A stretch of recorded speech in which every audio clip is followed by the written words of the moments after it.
The following message is transmitted at the request of the United States Department of Defense. This is not a test. Today at 4:16 p.m.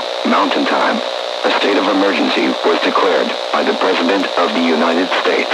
An unknown hostile force was declared present at the Black Mesa Research Facility and several other locations in the surrounding areas of Black Mesa, New Mexico. As of 5:42 p.m. Mountain Time, the President has issued executive orders to withdraw all ground forces and begin immediate airstrikes over the Black Mesa Research Facility and surrounding areas beginning no later than 6:42 p.m. this evening.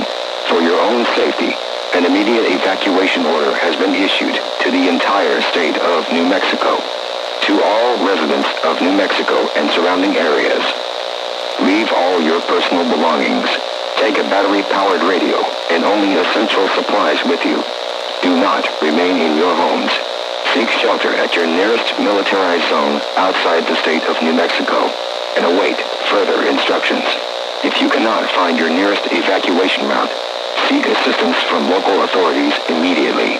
If you have military training, firearms training, or any similar weapons training, contact your nearest military officer immediately. Stay tuned to frequency 740 AM for further updates on this emergency.